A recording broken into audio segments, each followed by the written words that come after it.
One Pissed Call. Hey folks, you may know me from my other YouTube channel, Held Captive Media. Over on that channel, I review film content and stuff like that, but truth be told, I'm actually a very political-minded person, but a lot of people don't know that. But the thing is lately I've been running out of time to keep up on politics, so about once a week, my friend Jessica calls me and just fills me in on everything going on, and seems I missed her call, and that is one missed call. So I'm going to give her a call back, guys. Just give me 1 second. We'll have her on the phone. Here we go.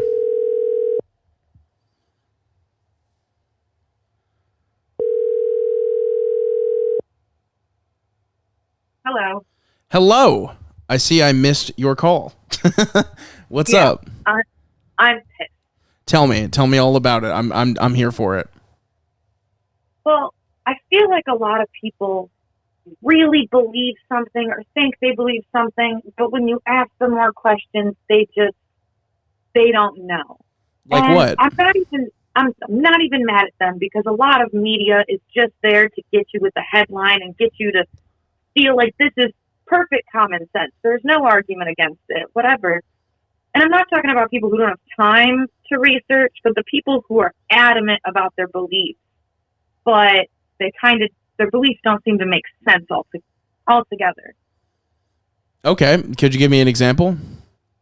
Like people who say they're pro-life, but they're adamantly against all social programs that save like hundreds, thousands, if not millions of lives.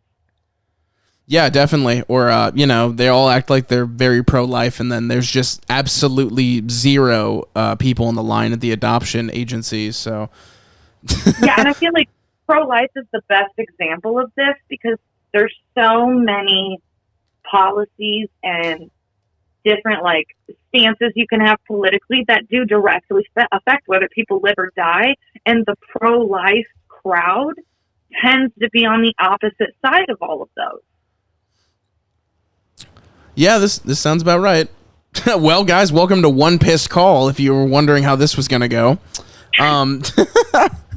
So, okay. Question for you. Mm-hmm. What do you think currently is the most egregious, public offense of this that you're seeing every day? Do you think it's the pro-life thing, or what's something that people don't even consider when it comes to this? Honestly, it's probably the pro-life, because that's the biggest term that they like to use to say they have one specific position. Because when you think about it, drug legalization saves lives, but the pro-life crowd is against that. Or changing how taxes are collected. Because if you take more taxes from the rich and you put it into social programs for the poor, you have more people living every day. But suddenly that pro-life person turns into it's about the free market and capital. They become a pro-profit person over lives. And so I feel like not enough people have taken the time to dig into what they believe and figure out why they believe it. And I personally, I've always had, very left-leaning views, but I was watching a political streamer, and he was describing how all of his stances are kind of based out of one sentence. Everything can be boiled back to this one thing. So I kind of took what his one sentence was and made my own version of it. And when I try to decide where I stand on something, my goal is to minimize human suffering, improve our society by whatever produces the most good and least harm. And everything's based out of that. Yeah, and I feel like if people weren't so into Tuck the Dick Carlson, for example, and they weren't so brainwashed by Fox News, maybe a lot more people could even get that sentiment, Yeah, and a lot of it is media literacy, because people aren't aware how much the information they're getting, even if the source is reliable, like the source of the facts, the way it's been narrativized and the way it's been manipulated is it's so common and it's so drastic how they'll take information and turn it into something so not what it is, like they'll twist it so much.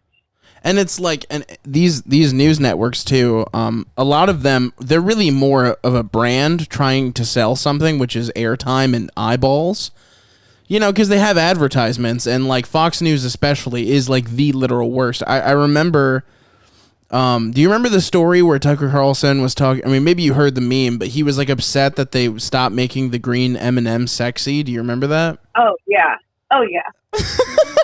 And it's like it's always opinions like that blow my mind, because I personally watch that clip and I think like, oh well, no one's gonna be responsive to this, and it's like, oh wait, what? He's the #1 news show in the country. Oh, I see. And the crazy thing is, people like Tucker Carlson and Alex Jones have in court stated that no, quote, it's all parody. No reasonable person would believe that. But then they turn around and they preach it to these huge audiences who do believe them. They just had to say that to get out of legal trouble. And a lot of people don't know the difference between there's facts reporting, there's analysis, and then there's opinion. And those are 3 different things. And I feel like too often people don't know what they're looking at, and they expect this opinion piece, or they're trusting an opinion piece like it's fact reporting or like it's an actual analysis of those facts, when it's not. I mean, it even comes down to like, it's so in the public consciousness that it even kind of decides the way we align in a way too. Like, if to be technical, I'm not actually, like, I always say I'm a liberal, but that's so like boomers can understand where I'm coming from. I'm not literally a liberal. Like, if you broke down my political scaling, I'd be more of a progressive, like a far left progressive. But if you try to even, like, it's like you have to own it at this point, because they use lib as like a derogatory term. So of course I'm going to like roll into it. But I guarantee you most people who watch Fox News don't even know the difference between a progressive and a liberal. Well, no, that kind of right tends to turn terms into vague general attacks, things that they can just throw. Same with like CRT, because like what they were saying it was never what it was. And they do that with a lot of things, with the term liberal, with BLM. Like, they turn these terms that have a meaning into just the name of their villain. Yeah, I used to do a podcast, and my co-hosts were 2 lesbians, and I remember that like there was this angry commenter who kept saying that we were part of the Alphabet Mafia. I didn't really know what that was, and when I looked into it, for one, it's kind of badass, but it's like a direct example of like, okay, I'll give it this. I think I can't remember the name of the guy. I think I cannot remember his name. He's like a White House official. He's been there since like the Bush age, and he's kind of like treated the Republican Party like a business, and they have, they play to their base. They come up with catchy catchphrases, and they just like are basically like the yellow news corporation of the country. They just blurt out whatever they can use to like make their corporate overlords happy, as well as trick people into voting for them. And like, for anybody who disagrees with me, fine, but just give me real political reasons how I'm wrong. Like, I want it laid out, because it's not that I disagree with every Republican on every single issue. It's that I'm very hard pressed when brought with the facts that any of them are proving me wrong. Like, and it is what it is. I'm sure there's something, but I'm just saying it's crazy how wrapped up into it they can get. And it's because a lot of these people have like an hour to 2 hours after work to become at all politically involved, and they go to Facebook, which is a fucking cesspool fire. Absolutely. And that's the only reason I post on there, is to like literally battle people. Like, it's not like I'm like wanting confrontation. It's just like, listen, there's a lot of impressionable people on social media, and if you just let a statement go super unchecked, you're just as bad. You know what I mean? Like, I think if you really want to enact change, you also have to be the person to be like, listen, where's the sourcing? Where are you getting this opinion from? Why are you so hard struck on this opinion? Yeah, and another issue is a lot of people's goal isn't, it's to be right, but not to be accurate. Yeah. They want what they already believe to be right, and their goal is to prove themselves right. And they search it out. They'll only look at sources that confirm the bias they already have, and they'll feel everything else is untrustworthy. And that's a huge thing, is like, you have to be okay with, and just in general as a person, you need to be okay with being wrong sometimes, because no one's perfect. No one knows everything. Like, and wouldn't you rather learn and then be correct instead of just thinking you're correct? There was a poll that came out. If I manage to find the link for it, I'll put it in the description. But know that right now I'm not quoting any direct poll. I'm just speaking from my mind, so I'm not trying to legitimize any information here.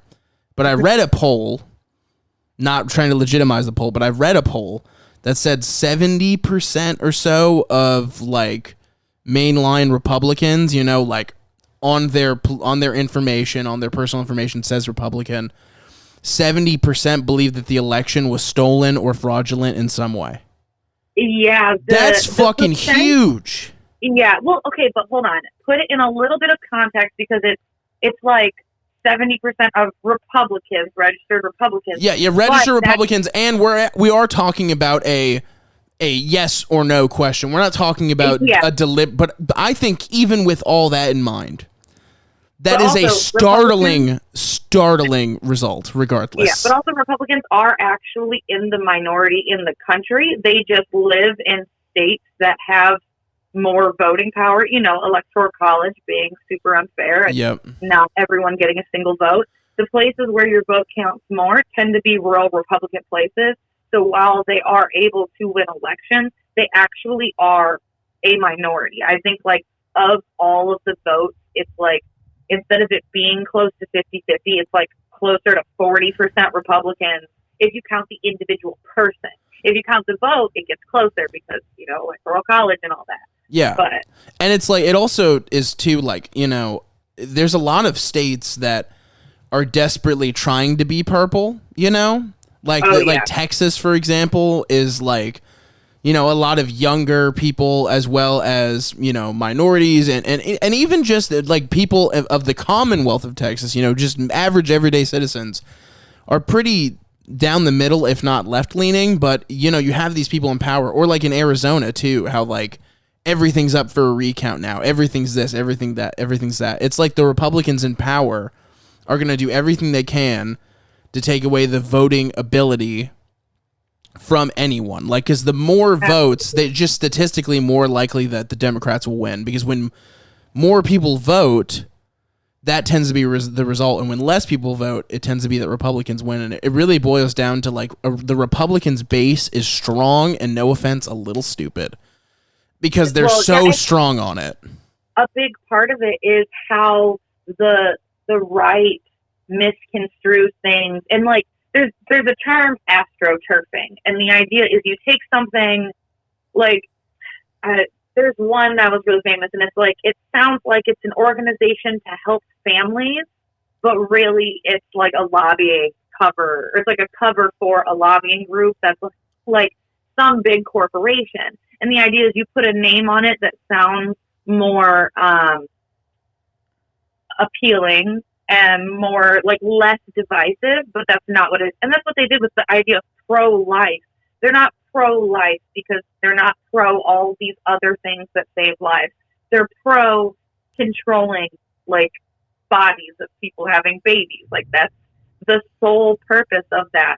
And they can save, and even if you look at like, oh, we'll save more lives by not allowing abortion. I looked into this a while ago, but I was looking at how many abortions they were able to, like, you know, estimate, obviously, when it was illegal. Like, how many abortions they estimated when it was before Roe v. Wade was passed, and how many abortions happen now.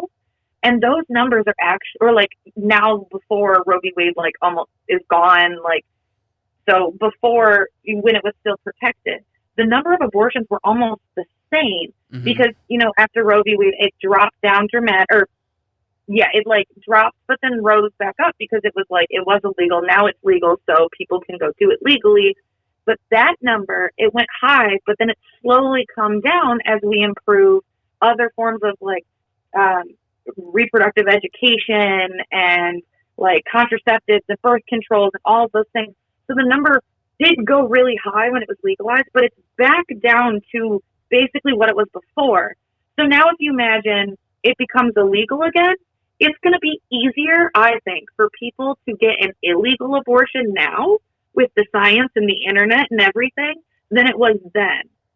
So are you really decreasing the number of abortions, or are you just making just as many people go illegal or travel across state lines and killing women who need life-saving abortions?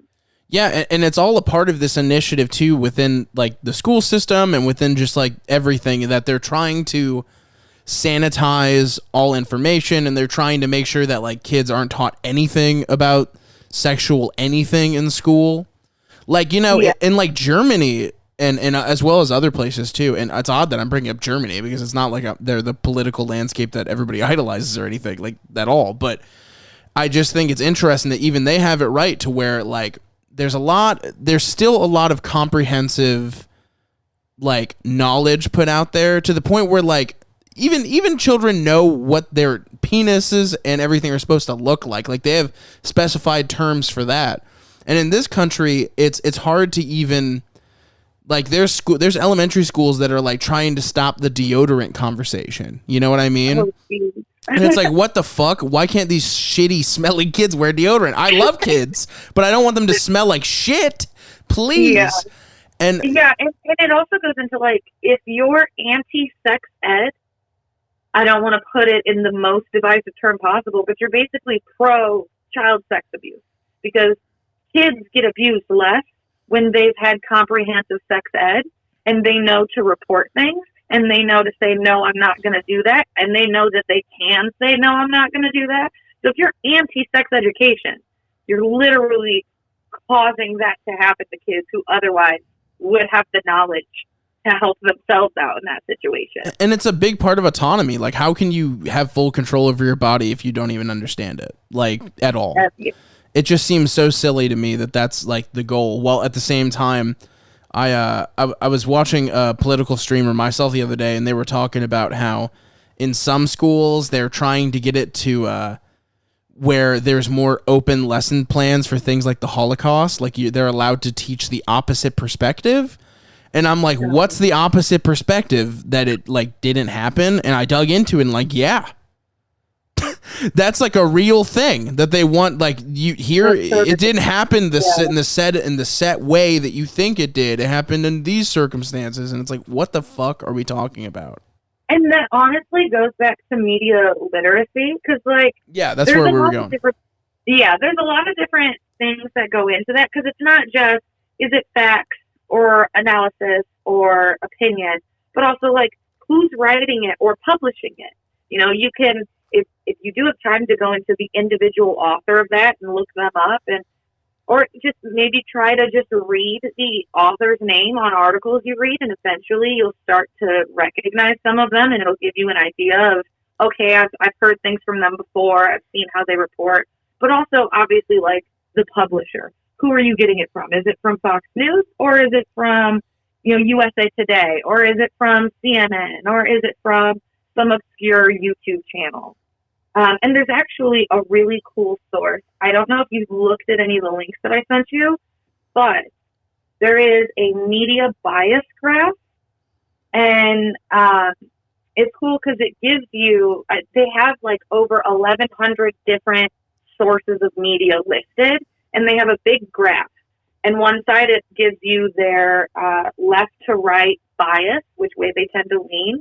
And then from top to bottom, at the top, it gives you, it divides it in two categories because they separate, like, factual reporting is at the top, then analysis in the middle, and then, like, opinion stuff at the bottom. But they also put, like, more reliable sources at the top and less reliable sources. Because obviously, once you start getting into opinion, then even if you've got a good opinion to me, you know, it strays further from just reporting the facts, and it does get more biased.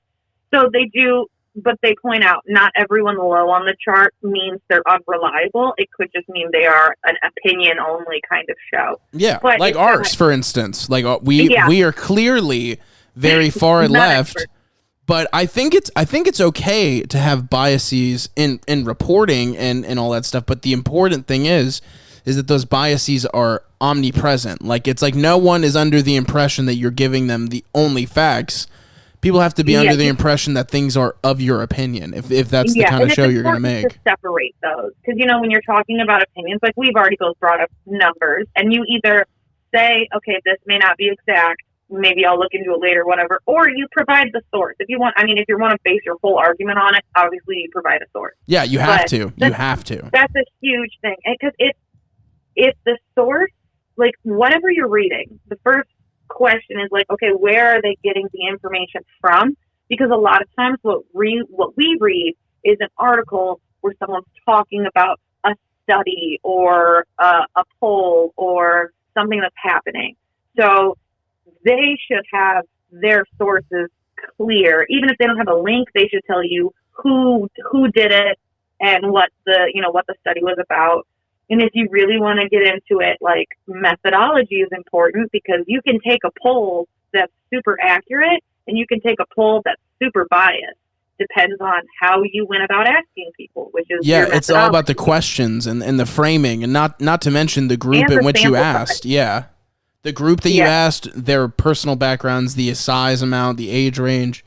There's tons to it. Like, I love when when a hardcore leftist is running, like let's talk about the Bernie campaign for a second, because I think that's like a great example.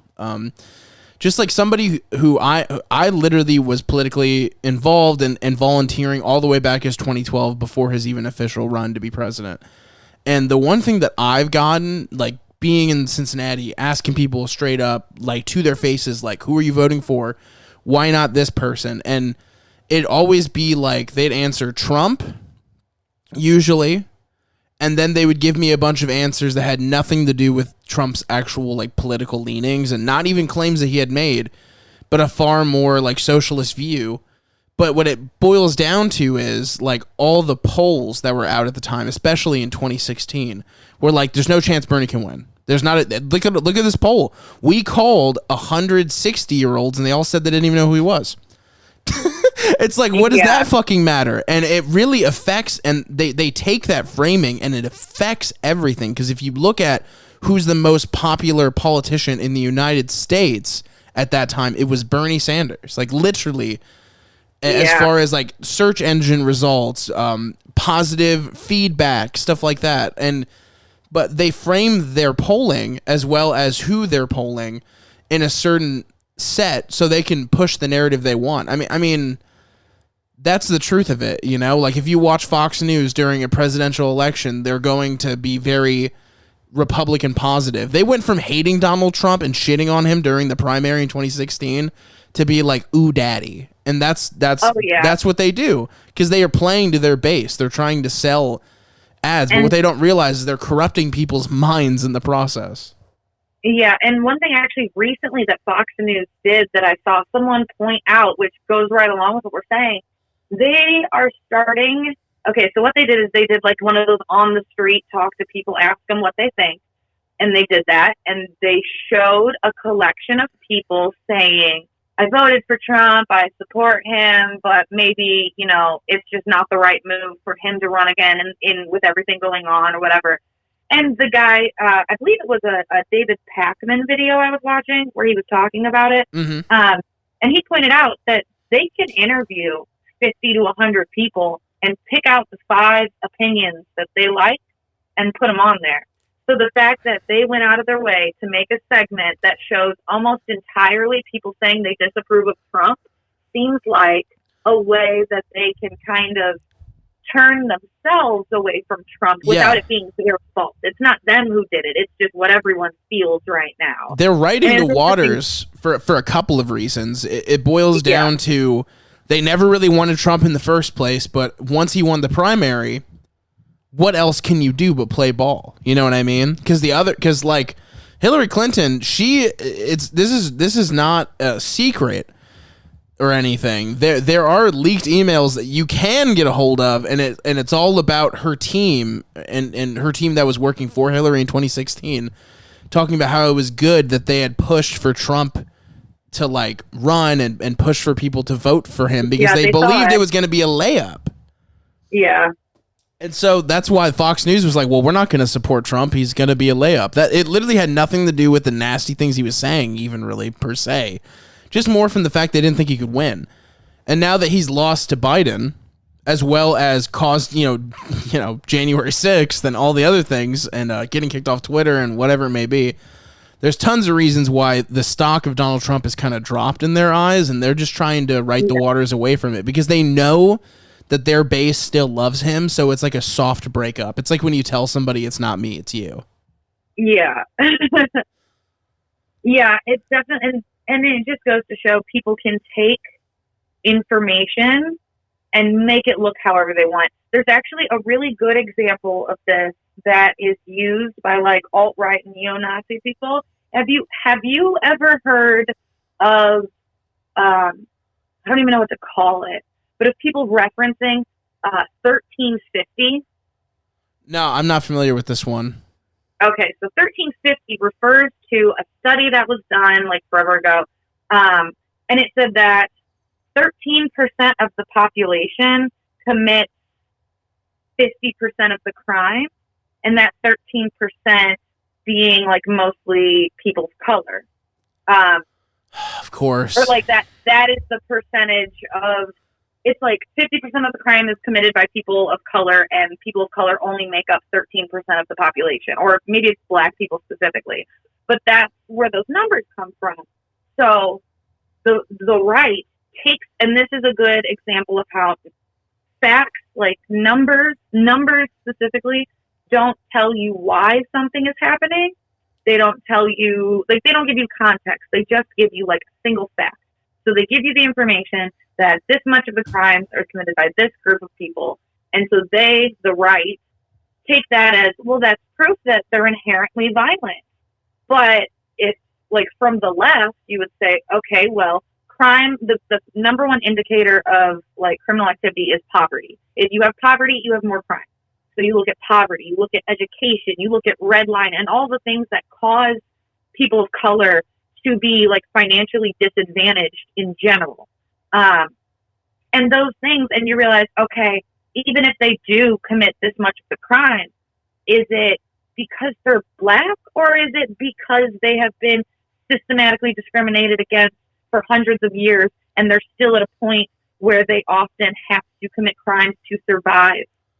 Yeah, I mean, if you just think about like the biology of the country and its history, it's not exactly like people are starting at the same starting line, you know? Like there is inherent, obviously there's privilege, like which is a real thing, of course. And not even to mention the fact that our political or our policing system is a racist institution. And it started as one. It literally began as a racist institution. It's not like that's conjecture. Like that's real. Yeah, absolutely. And so you get a higher percentage of people of color getting charged or getting stopped, getting charged, getting longer sentences, getting worse charges for the same things that white people get caught doing all the time. And they get let off with a warning, or they get lesser charges or less time or just probation or whatever it is. And so 1350 is this, like, it's one of those numbers that's like associated with like neo-Nazis because that's their way of signaling it. But that's not what they think it is. They're just not going to go past the first step to figure out why something's actually happening. They're going to see that first step of, oh, this group is people of color. Oh, I've already got a bias about why I think they're bad, so I'm going to apply that here. Yeah, and it always boils down to like, my dad said they're not good, and my dad's dad. Right. And it's just, it's a gross cycle of like constant like self-reassurance that like my opinion's right because it's the way that I've always thought about things. Like, and I mean, that's inherent in conservatism, because the word conserve, it means to keep things the same. So people who are conservative or traditional, they just mean they want to keep things the way they are, with no other reasoning. Like, not and it's not even true, because they also want to change things. They just want to change them in their own favor. Yeah, I mean, it's really so gross, because what it ultimately means too. Because when you meet people that would say something like that, it's not like I or most people are afraid to approach a Nazi with the facts. Like, you know what I mean?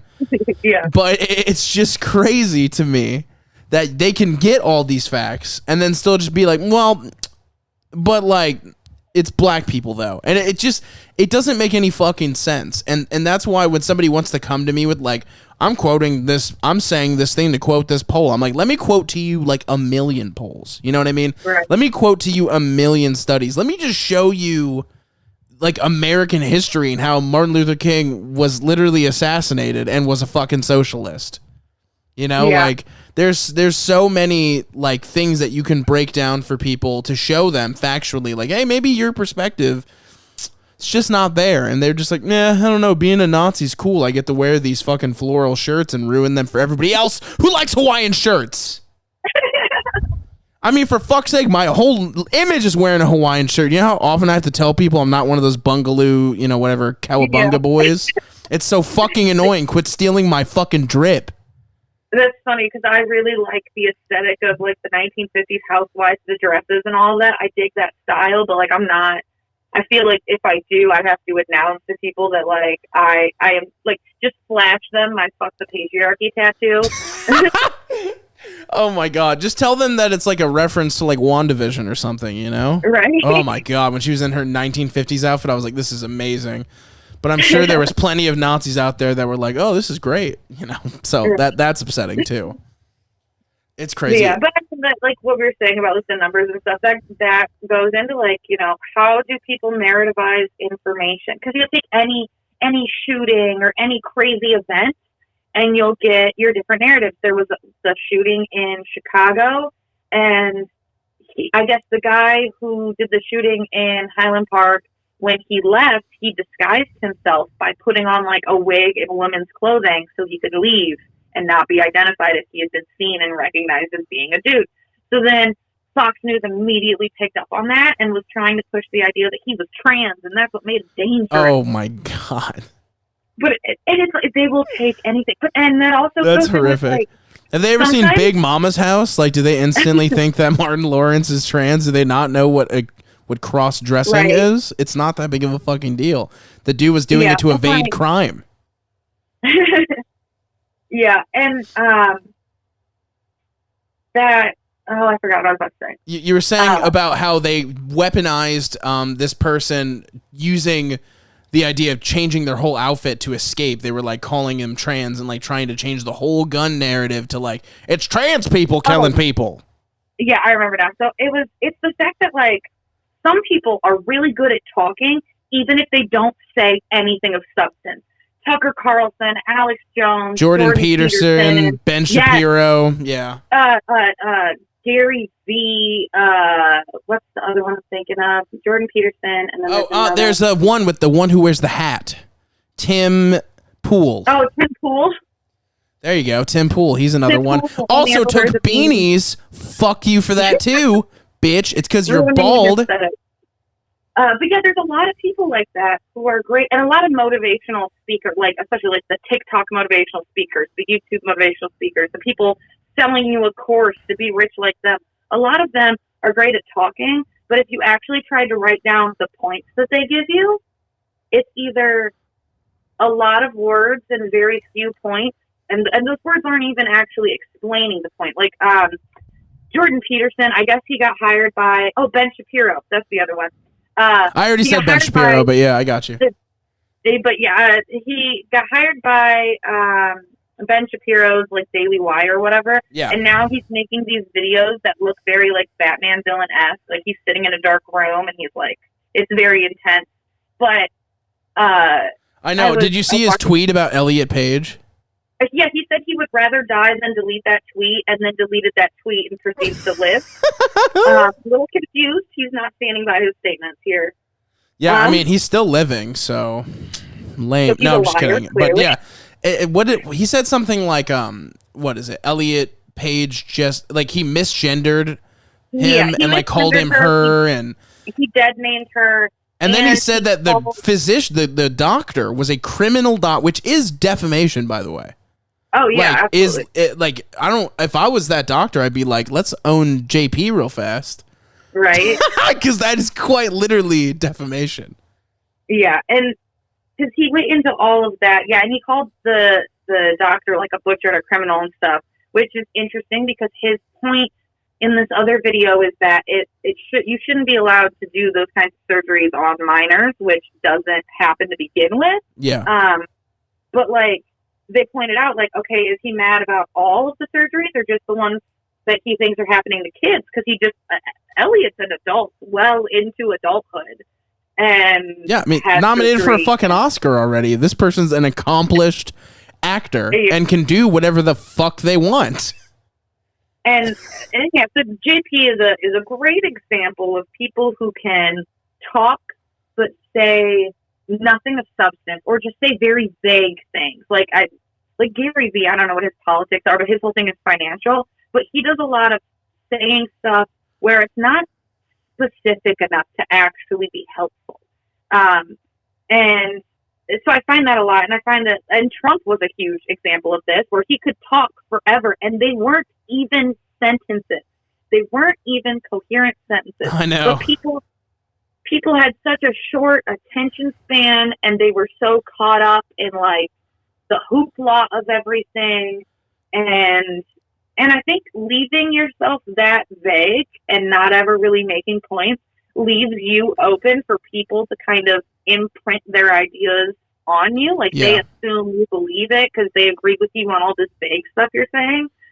And so like a lot of times when people see something like that, like you don't have to like write it down, but that may be the easiest way to like write down as they talk the points they actually make, and then look at it at the end, and you'll get like one point that they spent 40 minutes just saying was right, but not explaining why. There's tons of great sites that they notate and write down everything that happens in like debates, so you can actually sit there and read the debate. Awesome. And they do it. I mean, they mainly actually do it for deaf people, but like it's just fucking cool because there's a lot of debates that are radio only or like town halls, whatever it may be. But it's nice to have a second to take in what you're hearing and looking at. Read it as text and see how it reads. Guarantee you, Marco Rubio and Donald Trump, you'll be like, are these guys like conscious right now? Like, are they sleep talking? Well, they analyze. So most presidents, even if they have like college degrees, they tend to speak at like a 5th to 8th grade level when talking to the public, so that all people, regardless how much education they have, can understand things. But Donald Trump regularly spoke at a 3rd grade level. Yeah. Not even coherent sentences. Yeah, he uses a lot of the same adjectives. He just says like great all the time, or like this is, he just has the exact same statements. Yeah, all classifiers, all like this is fantastic, this is great, no you're facts. Good people. It's like, all adjectives, no facts. Yeah, literally, consistently too. And he's not the only one either. I mean, you can break it down on both sides. For some, it's just we're talking about measurements of evil, right? Like, honestly, Obama lied about plenty, and, that's the reason why I was phone banking for Bernie Sanders in 2012. But it is a measurement of, like, evil, yes. But you can pretty much break down any of the past presidents, and you'll just see overarching themes, not directly saying really anything. Yeah. And yeah, it's totally true of a lot of politicians. But yeah, definitely like there are some people who are great at it, and you can tell because they've gathered an audience on very few points. I mean, Jordan Peterson only became famous because he there was some bill being passed, and he kept saying it would make it illegal to like misgender someone, and that's not what it was. And no one was going to get charged. He kept saying, people are going to get charged with a crime. And that never happened. But him, basically, he wasn't running for office, but he was basically campaigning for the point that, people are going to get thrown in jail for misgendering people if this passes. And that's not what it was. And that's the reason he's even known in America and popular and famous now, is because he took that one point And half of what he does now is harp on those same points. Even if he's not directly talking about like being trans, he's talking about, oh, well, the natural order of things is this and blah, blah, blah. And he's not even right about the natural order of things. Yeah, he's like, if you let kids look at trans people, they're, you know, like he's causing the same moral panic that was happening in like 2008 with gay marriage, you know? Like he's doing the exact same thing where it's like, it's not even a real issue. It's a moral panic point for people who already have those biases. And he's basically extending an arm like, accept me and make me rich for having the exact same opinion as you, but being smart enough to argue for it. And maybe he really believes those things, but someone like Steven Crowder, like there's so many grifters out there that are funded, like there's like secretly, or like Dave Rubin, you know? Holy shit. Tim Pool is a grifter because he claims to be left leaning, but he's absolutely not. Dave Rubin's obviously one. Like he's trying to have a family, and he's a gay man, so his entire audience, or at least large amounts of his audience, are super like against him now, and he's losing an audience because he told them about how he was going to like adopt a child or have a child through surrogacy or whatever. Or like when Ben Shapiro said he wouldn't come to his wedding, and everybody was that's right, like, Ben, fuck yeah. And it's like, what? Like, and it all boils down to money. Like the reason why there's not more hardcore voices on the left, which by the way, subscribe because that's what we want to be. But the reason why there's not more hardcore voices on the left is because the money's not there.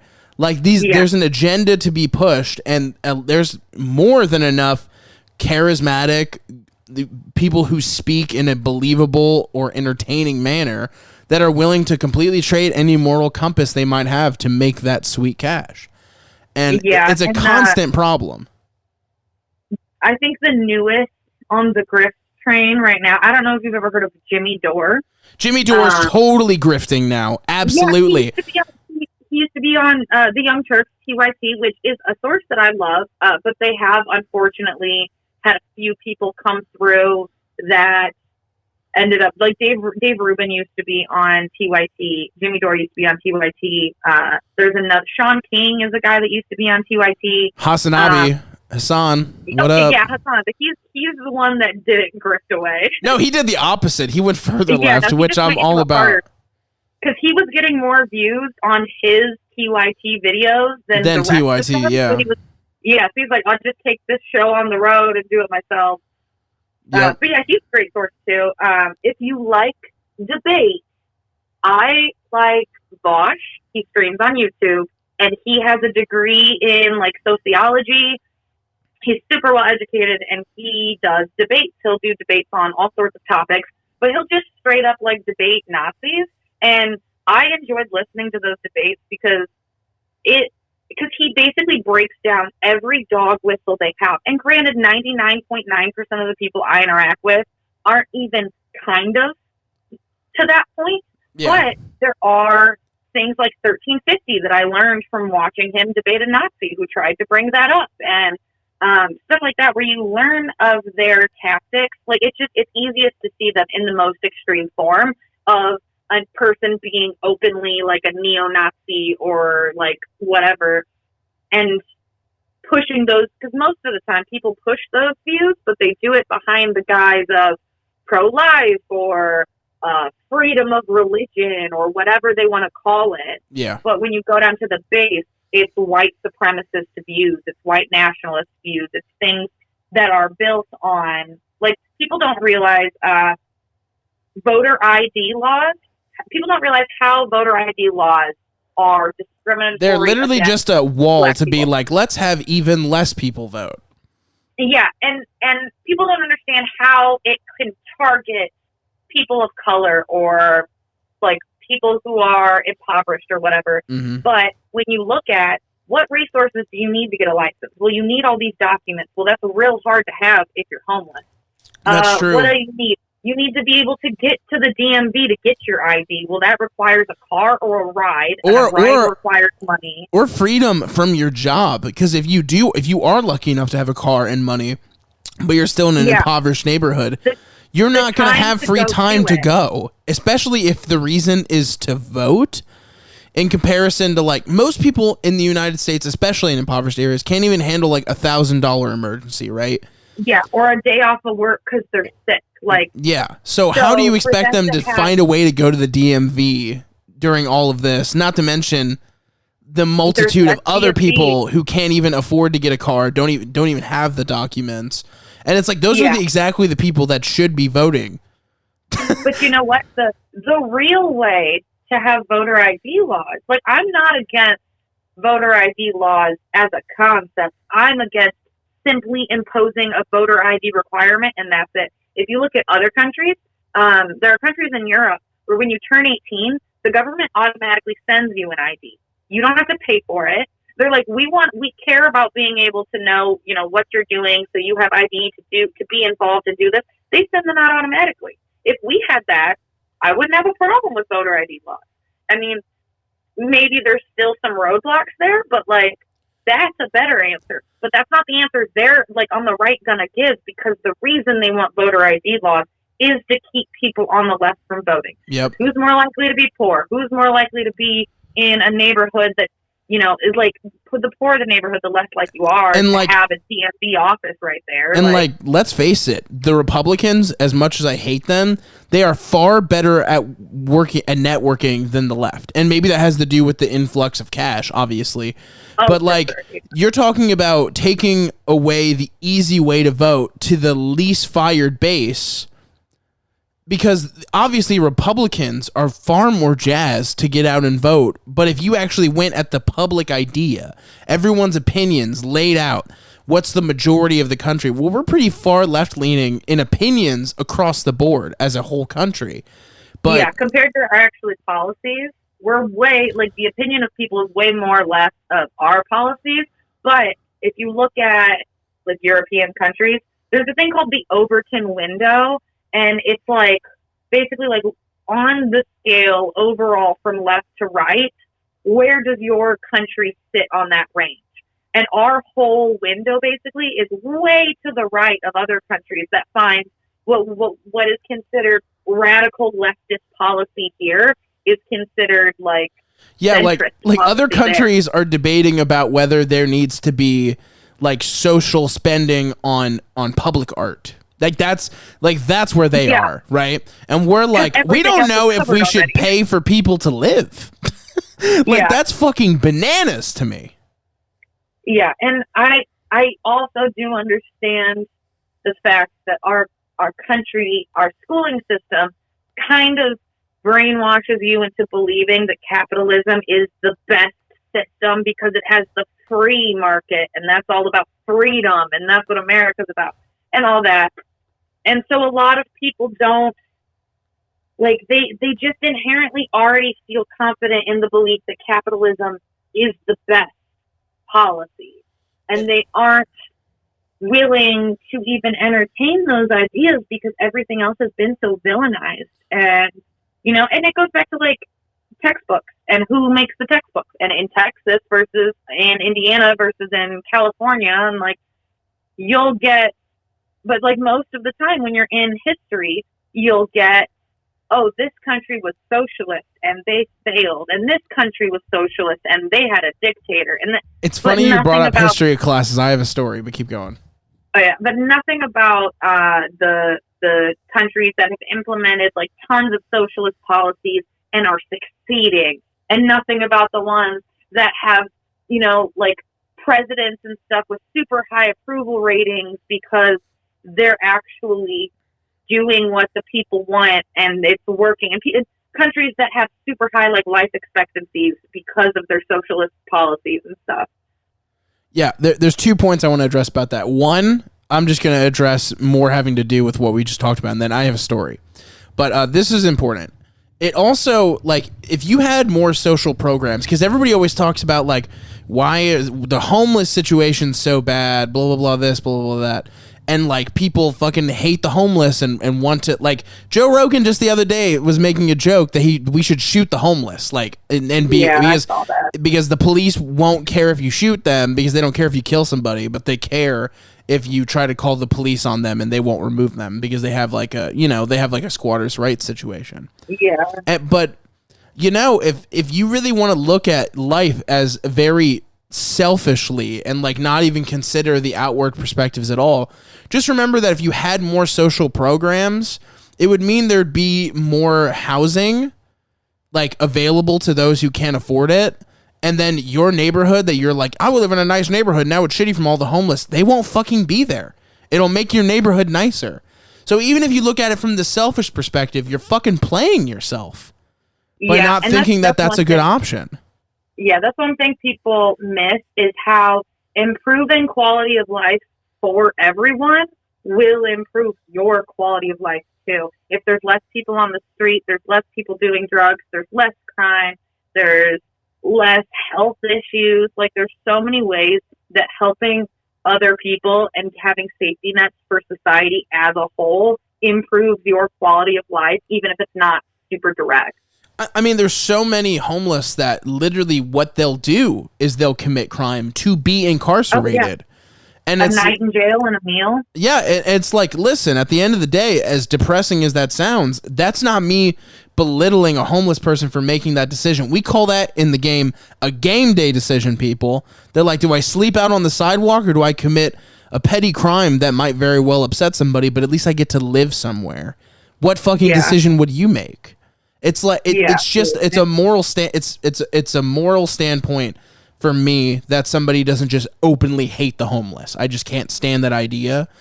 But it's even more important to me that people realize, like, hey, if you were more, like, there's so many social programs out there. Why aren't we more in favor of, I don't know, helping the homeless so they're not resorting to these things? Right. So, not to mention the mentally ill, aspect of it, people who didn't get the proper care, and as a result of their own personal mental illness, they devolve into being on the streets because it's the only thing they can handle. If, like, we just offered more care as a fucking country, if we wrapped our arms around people just a little bit more, and we weren't the country with the highest child poverty rating out of any major country, maybe things would get better. Yeah. Go ahead with your story about history, and then I've got a point about drug use. Okay, cool. So, history. We were talking about how stories are changed and they try to like sanitize, and you don't know who's writing the history books. Well, let me tell you about my history teacher to when I moved. I moved to a little city, I'm not going to say where, right outside of Cincinnati during high school, and I spent my last 2 years of high school at this small school. And LaPorte is not like a huge school, but it was way bigger than this. So, first off, I'm like the only goth kid there, so that was definitely like a big target. But I was in this history class, and the history class was, of course, taught by their football coach. And he decided to start my first day in U.S. history talking about how the Native Americans have changed and bastardized the story and that things were much more equitable as they were happening. Like, we didn't genocide an entire race. So I decided at that point in time, well, nobody in this class is going to like me anyway, and this has just made me so upset that I started arguing with that teacher, and it got to the point where people would fact check me in the class, like on their phones, like every day when I would correct him. And he kicked me out of his class. And when I told my teacher, like my principal, like why I got kicked out of the class, he just like assigned me the credit and I got a study hall. Because my argument was like, how can he kick me out for telling him he was wrong when he's teaching a history class? Yeah. Like, I'm sorry that he's just a fucking racist, but whatever.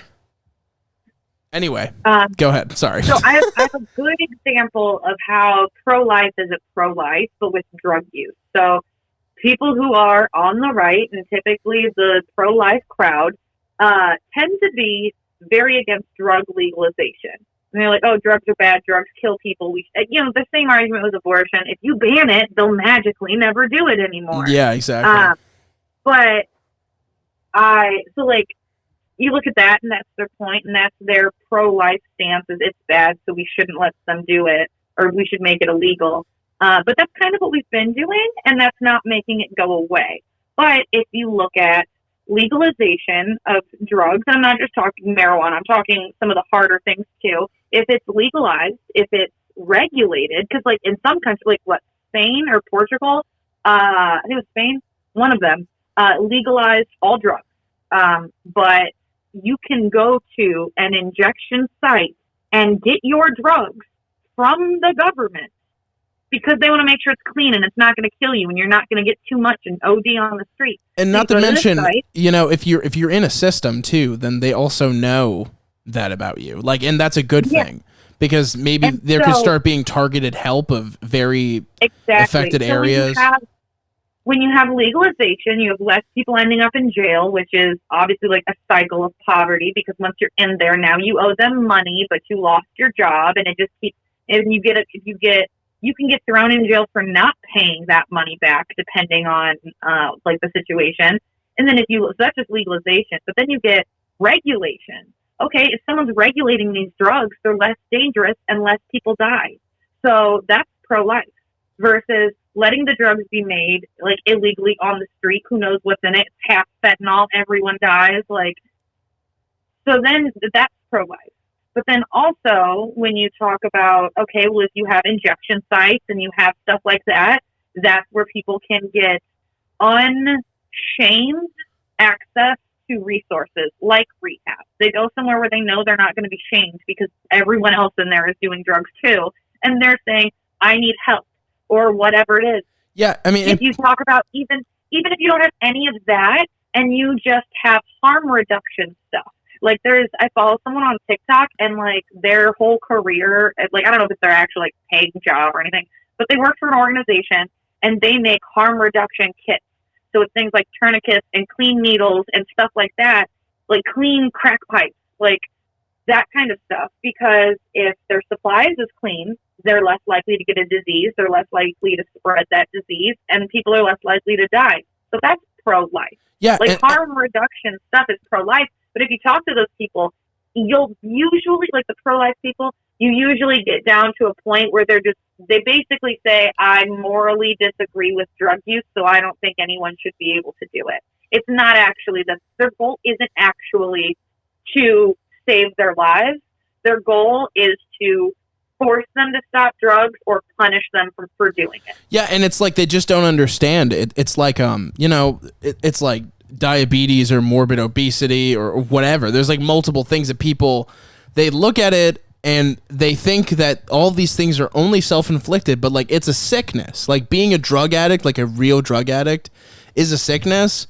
And you shaming them and telling them, like a lot of drug addicts know that they're addicted. Like it's not like news to them. It's the same thing with like when you look at like a person who's like morbidly obese and you're like, you're fucking fat. It's like, yeah, I know. Like, you know, like you are like, they already know. They know. Yeah. And like that idea it's built into that. It's like this hatred, right? And it really comes from, no offense to like any Reagan heads in here, because I don't know why you'd be listening, but really boils down to like Ronald Reagan's like beginning with the war on drugs, right? Like it really. Oh, did you know? Yeah, go ahead. His like second, not his vice president, but someone else who was viewed as like, you know, his right hand man. I don't know the name, and I can find I'm sure if you just Google what I say, you'll figure it out. But he specifically admitted years after, you know, the guy was helping Reagan in the Oval Office, he admitted that the war on drugs was their plan to like demonize black folk and hippies. Yeah, that's not surprising at all. Yeah, so at the time, heroin was like more commonly used by like people of color, and so that was their like goal with that one. And then the weed was like the white people, and now I think that's switched. So like, yeah, now it's all biker heroin and and like, you know, just people are stoned. And the thing is too is I think drug use in general, because people have gotten more liberal about it. And I use that term, and I know I just hate using it because it's not a catch-all phrase, but it's like, it's just an easier parlance to explain to people. Like, things have gotten more to the left in regards to drug use. Left and right, because it's liberal, but it's so difficult. It's so difficult to do that because I'm just constantly arguing with people on the right, and like I own the word to own them. Like I'm like, you fucking bet I am. So it's just a part of my vernacular at this point. But I'm very progressive far left, but not the point. the ideas around it have kind of dramatically changed, and but you're still seeing like a push against like the legalization of marijuana. And I think the reason really has very little to do with its usage, but they just want to make sure they can keep enslaving the prisoners that were put away for nonviolent marijuana charges. Oh, like, yeah. it's such a huge problem. You've got Big Pharma, who doesn't want it legalized. You've got the prison industrial complex that doesn't want it legalized. And then when it comes to like full, like, because some places hemp isn't even like very common, but hemp and like the plant matter of weed can be used to make like hempcrete and clothing and paper and like other building materials and all this stuff. So even the lumber industry is against the legalization of marijuana, because the more marijuana grown, the more the like leftover materials, like the stalks and stuff, can be turned into products that replace wood, and they're more sustainable and they're more fire retardant and all this stuff.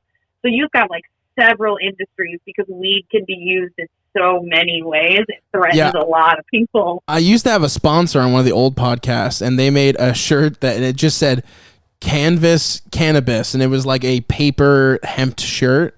It was really fucking cool. So shout out to them. I don't remember their name right now, but they were a sponsor. And yeah, it was really cool. And that's when I learned that like that's like a whole market too, where in other countries it's like a non-issue.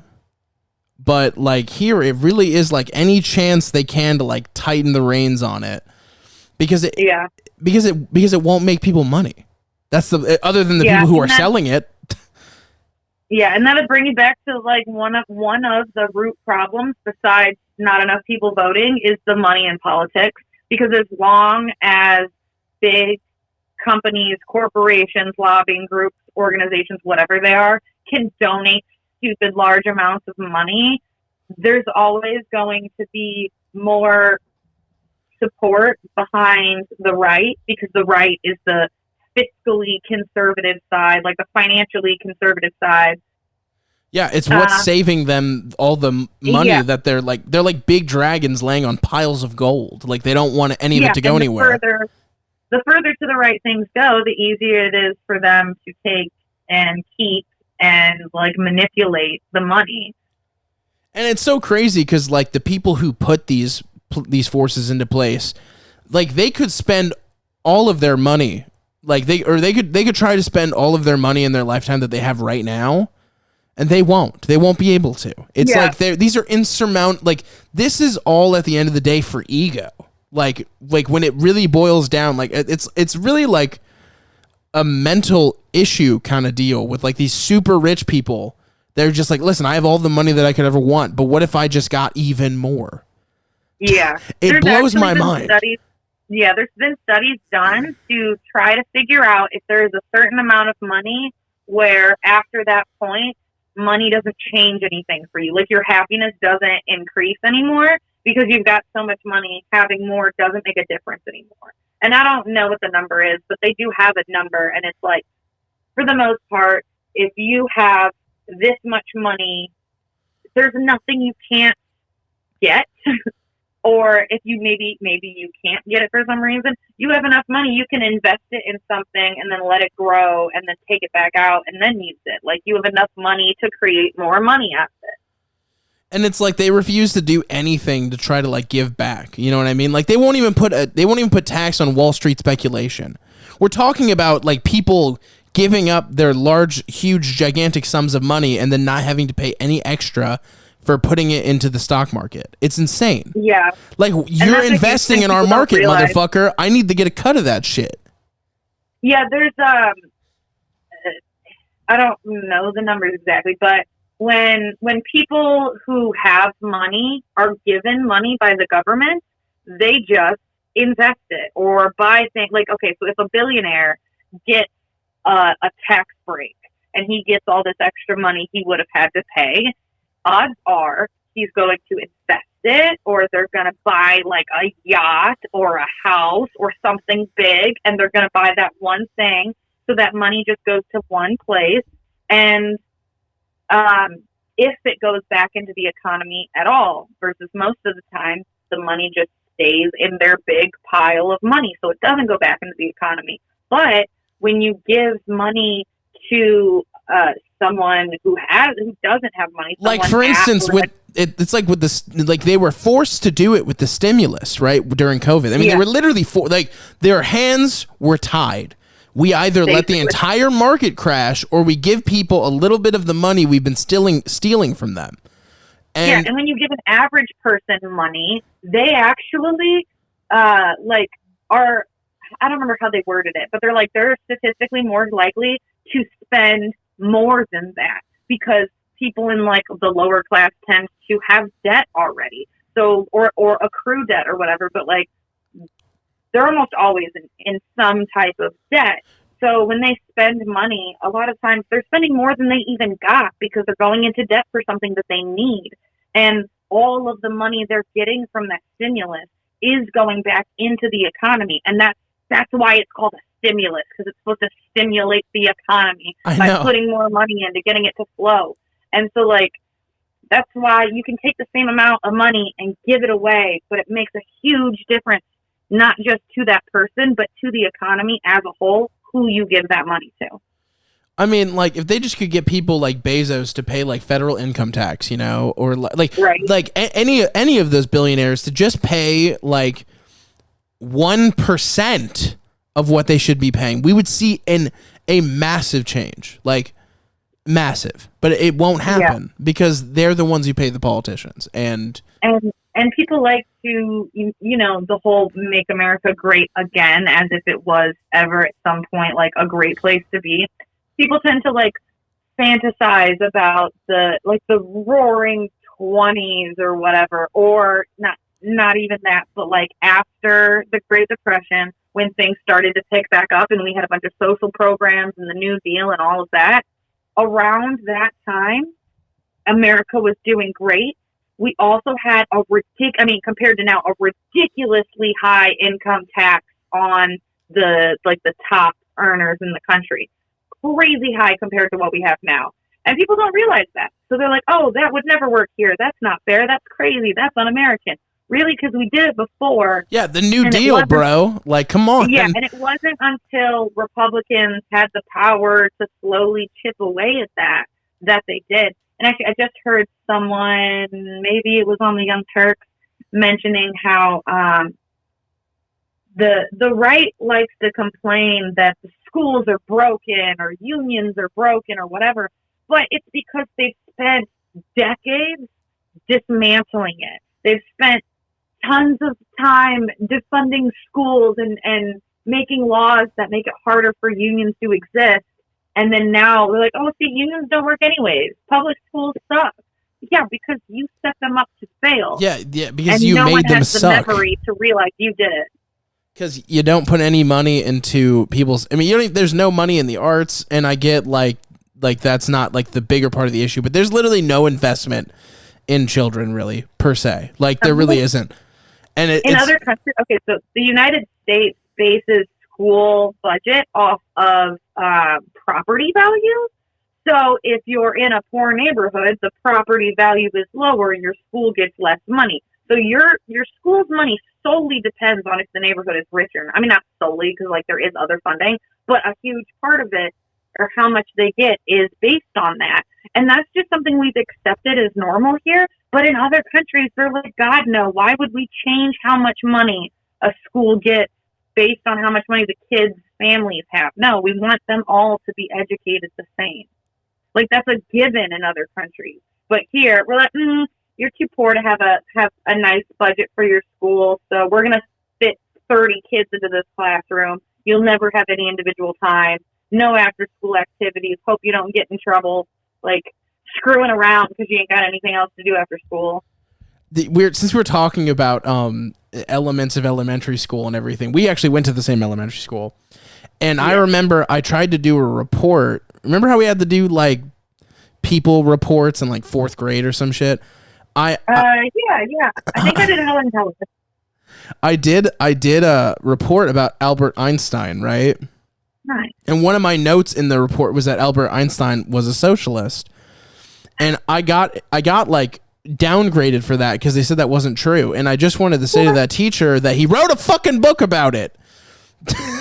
Like he was, and actually in that book, and the reason why I bring it up is there was a lot of notes about equivalent opportunity and how that actually equates to just a better life, because you just don't know who's going to have the good ideas. So if you lift up everybody equally, it's like the cream rises to the top, but only if the ingredients are prepared correctly, you know? Yeah, and it goes to the idea that everybody's lives get improved when you improve things for everyone. Like, it sounds obvious, but it's like, even if the program doesn't directly affect you, you're not getting Section 8 housing or food stamps or any of those things, but the people who, groom your dog are, and now they can continue grooming your dog because they're not homeless. The person who, maybe the teacher of your children needs those benefits, because teachers don't get paid for shit. Hell no, they don't. And so that improves your life and theirs.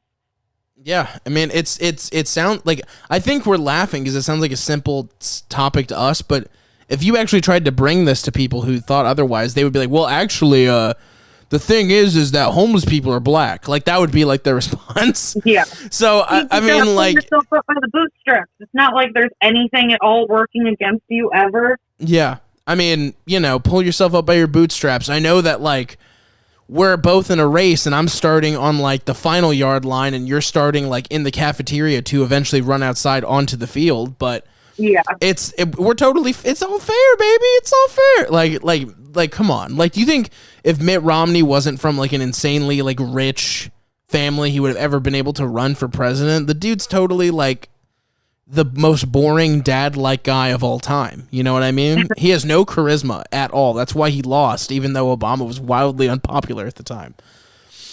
His books of women and whatnot. And it boils down to, like, if everybody was given an equivalent startup, like, we're all being taught at the same levels, given the same budget, the same chances to express ourselves, to be a part of sports, whatever it may be. It's like some schools are so underfunded that even their sports teams aren't funded. They got to sell candy. I'm like, even the sports team in the United States isn't funded? What Americans put the money into. It's like, that's insane. It's insane. I remember at my old school, I was the president of the drama club, actually at both high schools I went to, and the vice at the second one, but I was teaching an improv class to all the freshmen because I was about to graduate. And it was raining outside, so the principal okayed the football players to run laps inside of the auditorium instead of the new gym because they didn't want to get the floor waxed. Mm-hmm. And it destroyed our auditorium, and they didn't pay to fix it. Oh, my God. True story. It ripped up the carpet and everything. So, there you have it. Is there anything... We're getting up to about an hour now. Is there any last thing we wanted to talk about? Well, I do want to mention, which I'm sure you'll put the links in the description. Yep, all the links that you send me, I'll put in that description, and you guys can check it out as well. One thing that's relatively easy that you can do to help kind of figure out what your own politics are. The website I mentioned in our interview, isidewith.com. I mentioned it then, but it asks you questions in different categories. You've got like education and foreign policy and like all the different, categories of political questions. And you can answer, they usually have like a yes or no answer, but they also have answers that have been submitted by people who have taken it that are like more specific than the yes or no. And there's a little scale for every question, and you can rate how important that topic is to you. And you don't have to answer them all. I went through and did it, and I answered every single question, and it took me quite a while, but I got to the end. And I was actually surprised because it said I match more with AOC than I do Bernie Sanders, but like not by much. That doesn't really surprise me, though. I mean, yeah, they're very close to begin with. Yeah, I mean, they're pretty close. Yeah, definitely. And even the things that they like, there's definitely things that I look at with Bernie where I'm just like, because I'm very familiar with his policies because of all the volunteering I did. Yeah, there's definitely stuff, especially when it comes to like he's not soft on guns, but he's not as hard as I want him to be. Yeah. That's what she said. Anyway, guys. Yeah, but so go ahead. You can go to the I side with thing. And that's one of the big things is you don't have to answer every question. And also, they have a link on every question to give you some background information on it. So even if you don't have any idea what it's talking about, you can read the little blurb that pops up, and maybe that's enough for you to be like, oh, okay, I get it. This is how I feel about it. And I think it's like you guys have no excuse either. Like all of you were doing. All of you guys are doing like Facebook quizzes about like what slasher are you in this horror movie franchise? Like, go do this quiz, not the BuzzFeed like which fruit am I, whatever it may be. Right. Just do this. It tells you who you align with, like in specific politicians, and it also tells you like what parties you align with, whether it's like progressive or socialist or green or whatever it is. It gives you like percentages, and it'll even show you on each question what that politician or that party like votes for in that question. So you can see where you align with some and where you don't with others and stuff like that. And that's a good way because it can open your eyes to things that maybe you don't know about, but are easy enough to kind of be like, oh, okay, that makes sense. Well, I would feel this way about it or whatever. But it's a good way to kind of help you develop stances on things.